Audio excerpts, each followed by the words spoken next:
नमस्कार, मैं हूं आपके साथ मयंक। तो देखिए, इस वक्त की बड़ी खबर आ रही है ईरान से।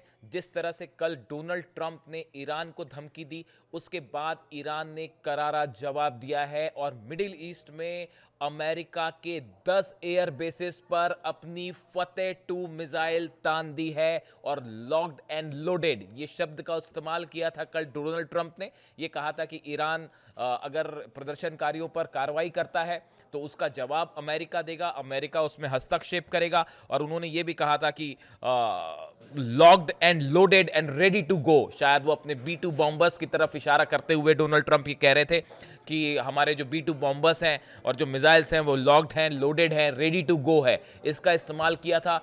इस धमकी के बाद ईरान ने करारा जवाब दिया है। जो सोर्सेस से, डिफेंस सोर्सेस से खबरें हैं ईरान से, ईरान ने अपनी फतेह 2 मिसाइल्स अमेरिका के सारे एयर बेसिस पर निशाना साधते हुए जो है वो तैनात कर दिए हैं। यानी कि बटन दबा और फतेह 2 मिसाइल्स रवाना हो जाएंगी पूरे अमेरिकन एयर बेसिस के लिए। अब ये पूरा घटनाक्रम समझना होगा कि कैसे ईरान में जो प्रदर्शन हुए, उसके बाद अमेरिका का उसमें इंटरवेंशन, डोनाल्ड ट्रंप का बयान और बदले में ईरान का करारा जवाब। देखिए, इस पूरे मैटर को समझते हैं।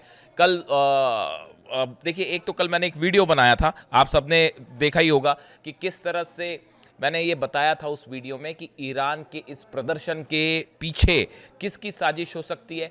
कैसे ये कहा जा रहा है कि इस प्रदर्शन के पीछे मोसाद का हाथ हो सकता है, CIA का हाथ हो सकता है, अमेरिका का हाथ हो सकता है, इस तरह की बात कही थी। देखिए, मैंने उसमें थंब दिया था ईरान प्रदर्शन पर बहुत बड़ा खुलासा, और इस वीडियो में मैंने बताया था कि कैसे ईरान में जो प्रदर्शन हो रहा है, कैसे इसको भड़काने की कोशिश विदेशों से की जा रही है। ये सुबह वीडियो बना था और शाम होते होते डोनाल्ड ट्रंप का देखिए बयान आ गया और उन्होंने ईरान के मामले में इंटरवीन किया और उन्होंने बयान दिया। अब डोनाल्ड ट्रंप ने पहले क्या कहा, वहां से शुरू करते हैं। ट्रूथ सोशल पर राष्ट्रपति ट्रंप ने लिखा, अगर ईरान शांति से प्रदर्शन करने वालों पर गोली चलाता है या उन्हें बुरी तरह मारता है और ये उनका रिवाज है, तो अमेरिका उनकी मदद के लिए आएगा और आगे बढ़ने के लिए तैयार है।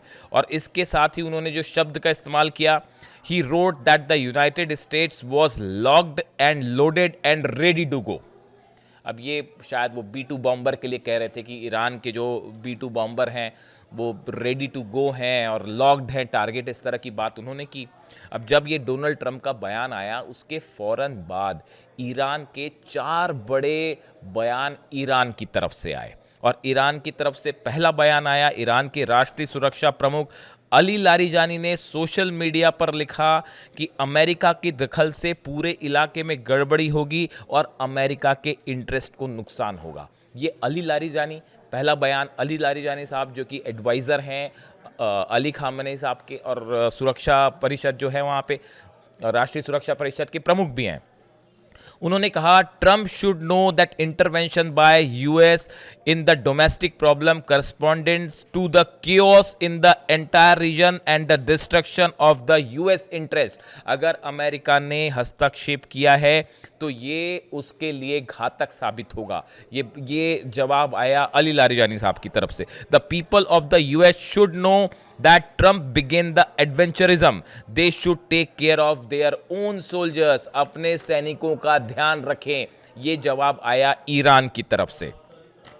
देखिए, ये पहला रिएक्शन था जो ईरान की तरफ से आया।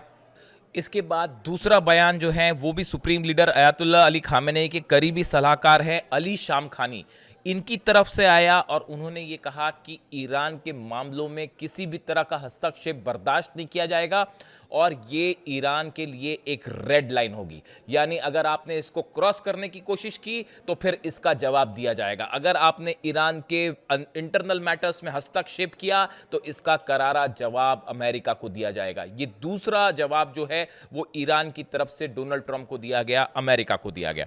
इसके बाद देखिए तीसरा बयान जो आया ईरान में, तीसरा बयान मोहम्मद बागेर हैं, ईरान संसद के अध्यक्ष हैं, प्रमुख हैं। उन्होंने ये कहा, अमेरिका के सारे सैन्य ठिकानों पर ईरान का हमला जायज़ हो जाएगा अगर अमेरिका ईरान के मामलों में हस्तक्षेप करता है या ईरान पर किसी भी तरह का के लिए खतरा बनता है, तो अमेरिका के जितने एयर बेसेस हैं उस पे फिर ईरान की तरफ से जो हमला होगा वो फिर जायज़ ठहराया जाएगा।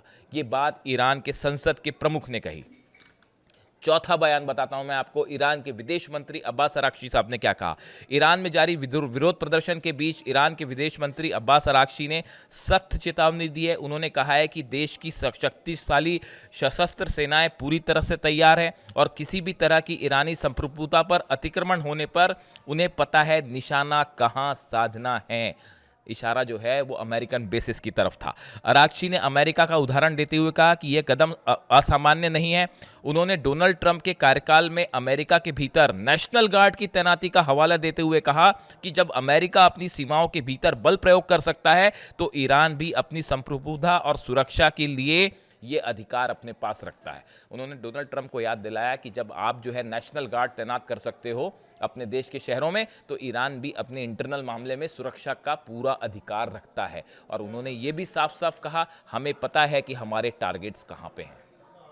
4 बयान आए फौरन और चारों का इंडिकेशन एक ही था कि अमेरिका के जितने एयर बेसेस हैं वो ईरान की मिसाइल्स के निशाने पर हैं।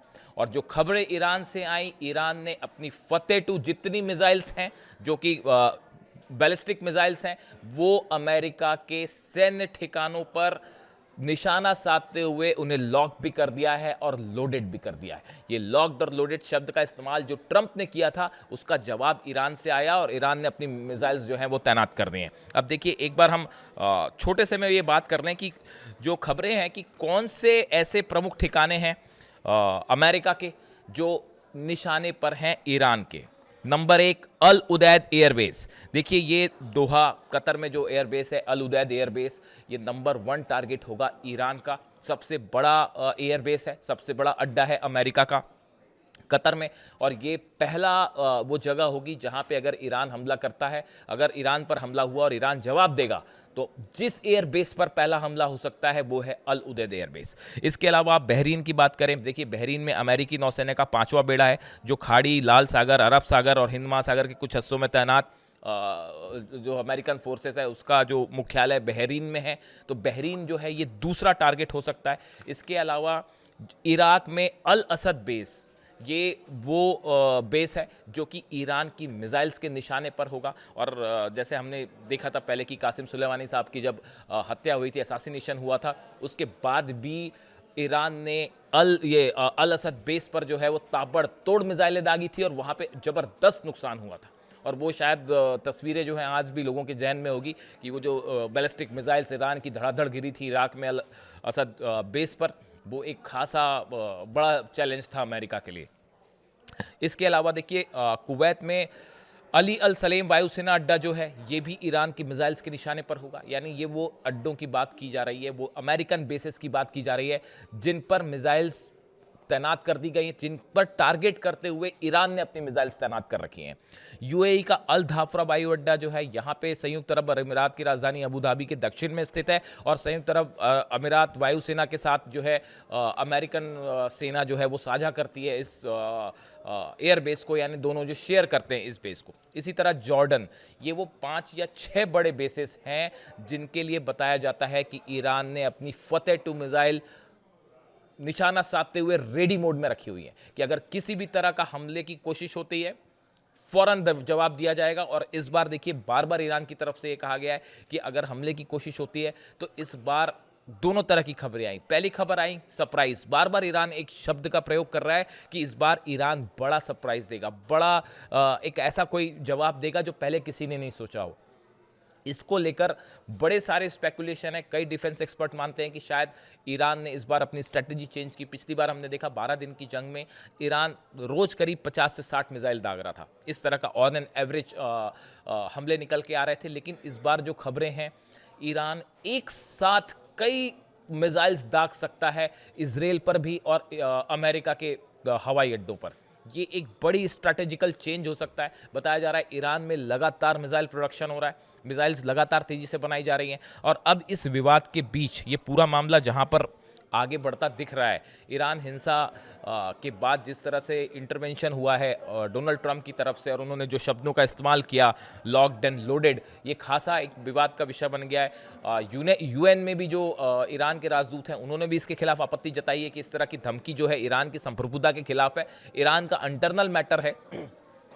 जहां महंगाई को लेकर, बेरोजगारी को लेकर प्रदर्शन हो रहे हैं, और वो पूरे दुनिया में हर शहरों में होता है, हर देश में होता है ऐसा। जब भी महंगाई बढ़ती तो इस तरह के प्रदर्शन होते हैं। इसमें किसी भी बाहरी मुल्क को हस्तक्षेप करने का कोई अधिकार नहीं है। ये ईरान की संप्रभुता के खिलाफ है, ईरान इसको कतई स्वीकार नहीं करेगा। ये बात ईरान की तरफ से साफ कह दी गई है। लेकिन ये जो धमकी वाली बात है, हमला करने वाली बात है, इसको लेकर अब ईरान के 5-6 बड़े कमांडर्स जो हैं, उन्होंने सीधी चेतावनी दे दी है कि अगर किसी भी तरह का एडवेंचरिज्म शब्द का इस्तेमाल किया जो अली लारिजानी साहब ने, कि किसी भी तरह का अगर एडवेंचर करने की कोशिश करते हैं डोनाल्ड ट्रंप, तो उसके लिए फिर अमेरिका जिम्मेदार, और आप अपनी सैनिकों की सुरक्षा का इंतजाम कीजिए। इसी बीच खबरें ये भी हैं कि ईरान ने बड़े कदम उठाने शुरू कर दिए हैं। ईरान में ये जो प्रोटेस्ट हो रहे हैं, इस प्रोटेस्ट को लेकर ईरान की सरकार इन आंदोलनकारियों से बात कर रही है और बड़े इकोनॉमिक रिफॉर्म्स की तरफ आगे बढ़ा जा रहा है। बताया जा रहा है कि बजट में इन्फ्लेशन को कम करने के लिए और राइजिंग जो प्राइजेस हैं उसको कम करने के लिए, जो लिविंग स्टैंडर्ड्स है इनको इम्प्रूव करने के लिए कई सारे बड़े कदम ईरान की सरकार उठा सकती है। देखिए, ईरान में क्राइसिस की मुख्य वजह है, पूरी दुनिया समझ रही है। इतने सालों से ईरान पर जो सैंक्शंस लगे हुए हैं यूरोप के, अमेरिका के, ये इस क्राइसिस की वजह है। और इसके लिए जिम्मेदार, बार बार ईरान कह रहा है कि इसके लिए जिम्मेदार अमेरिका और दूसरे देश हैं, क्योंकि ग्लोबलाइजेशन का ज़माना है, इकॉनमी एक दूसरे से देशों से जुड़ी होती है। खासकर ईरान का जो ऑयल इंपोर्ट एक्सपोर्ट है उस पर जिस तरह से बैन्स लगाए गए, उसको लेकर जो है ईरान में एक आर्थिक जो है समस्या होना, इकोनॉमिक क्राइसिस होना स्वाभाविक सी बात थी। उसको लेकर ये नाराज़गी है और ये जल्दी ही शांत कर ली जाएगी। लोगों को इस मामले में कन्विंस किया जाएगा और उनकी बातें सुनी जाएगी, और इसके लेकर सरकार जो है वो तमाम ट्रेड यूनियन से, बिजनेस लीडर से बात भी कर रही है। इस बीच जिस तरह से अमेरिका की चेतावनी आई, उसके बाद ये बात अपने आप में एक कदम और साबित होती है कि क्या ईरान के इस प्रोटेस्ट के पीछे इजराइल, मोसाद का हाथ है? क्या अमेरिका ने इसको और आगे बढ़ाने की कोशिश की? इस तरह की आशंकाएं पहले से जताई जा रही थी। ईरान बार बार ये कह रहा था कि हमने कई ऐसे लोगों को गिरफ्तार किया है जो हिंसा भड़काने की कोशिश कर रहे थे, जो पीसफुल प्रोटेस्ट था उसको हिंसा में बदलने की कोशिश हो रही है। इसके लिए बड़ी फंडिंग भी की गई है, इस तरह के आरोप ईरान की तरफ से लग रहे थे। और जिस तरह से अमेरिका और इजराइल ने इस मैटर में इंटरवेंशन किया है और युद्ध तक की धमकी दे दी है, उससे ऐसा लगता है कि ये पूरा मामला प्री प्लान्ड भी हो सकता है। इसको लेकर एक और बड़ा वीडियो, एक बड़ा खुलासा मैं अगले वीडियो में करूंगा, जिसमें इस पूरे मैटर को लेकर दुनिया के बड़े बड़े देश क्या सोचते हैं उससे रिलेटेड कुछ बड़ी बातें सामने रखूंगा। ये वीडियो आपको कैसा लगा कमेंट करके ज़रूर बताइए। ईरान में जो हिंसा हो रही है इसको लेकर आपकी क्या राय है? डोनाल्ड ट्रंप जो धमकी दे रहे हैं या जो उन्होंने बात कही है, इसको लेकर आपकी क्या राय है? ज़रूर कमेंट करके बताइए। मैं सारे कमेंट आपके पढ़ता हूँ। Thank you so much.